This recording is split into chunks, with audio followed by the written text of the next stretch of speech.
अशी रिॲक्ट होऊ नकोस प्लीज. कळतंय मला, पण ती काय बोलली ऐकलास ना तू? ती कल्पनाही सहन झाली नाही. मान्य आहे मला.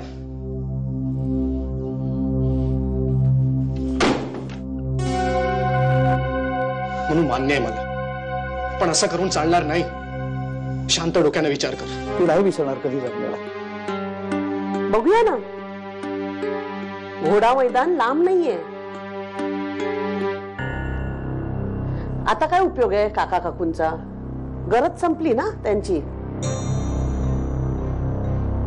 आता कोण विचारते आपल्याला? काहीतरीच काय बोलतेस सुरेखा तू? आजपर्यंत इतक्या जणांना हर्ट केलंय.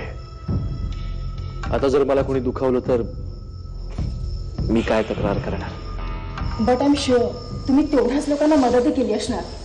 आश्रमासाठी तुम्ही केवढं काम करताय, त्याबद्दल काही सांगाल का? नीरजा, आता पुरे. उद्या ब्रेकफास्टला भेटूयात आपण. शुअर. चला, good night. Good night. Good night बाबा. Good night. गुड नाईट बाबा. अरे तू अजून जागाच आहेस? मला वाटलं तुम्ही झोपले असाल. ही आपली दोन घुगड बघ. अरे स्वतःही जागतायत आणि त्या पाहुण्यांनाही जागरण करायला लावते. बघ त्याचं बघ काय करायचं. माझ्या घरात घुसायची हिंमतच कशी झाली तुझी? तुला काय वाटलं तुला सोडला म्हणजे तू काहीही करायला मोकळा? इतकी शिक्षा मिळू नये तुझे डोळे उघडले नाहीत वाटतं.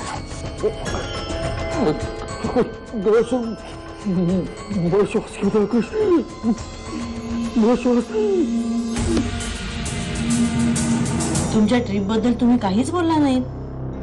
कशी झाली गोवा ट्रिप? छान. चला, सगळं काही छान झालं ना?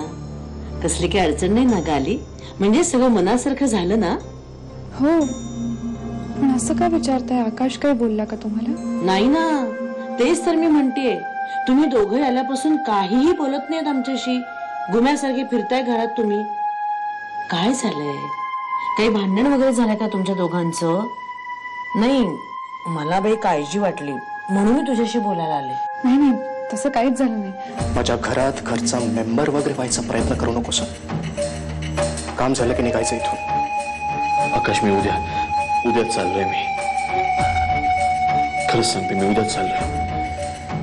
आणि विश्वास ठेव माझ्यावर, मी कोणालाही काहीही सांगितलेलं नाहीये. आकाश, सांगायची गरजही नाहीये. आणि एकदा का इथून गेलास की पुन्हा कुठल्याही कारणाने नीरजाला भेटायचं नाही.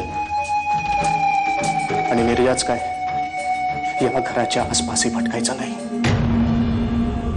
नाहीतर डोळे तर गेलेच आहे, जीवही जाईल तुझा.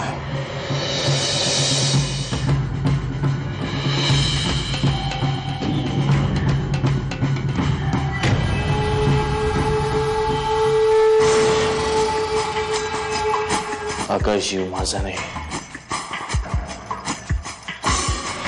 तुमचा जाणार आहे. आणि तोही तडफडून. काय सांगू आई तुम्हाला? हे की हाच तो मंगेश ज्याने माझं आयुष्य बर्बाद करायचा प्रयत्न केला. सांगायला लाज वाटते असं वागला माझ्याशी. आणि याच्याचमुळे मी खूप काही गमावून बसले.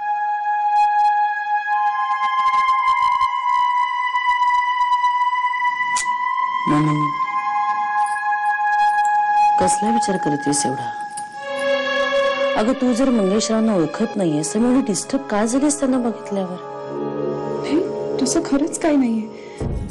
मी ते आई, तुला बाबा बाहेर शोधतायत.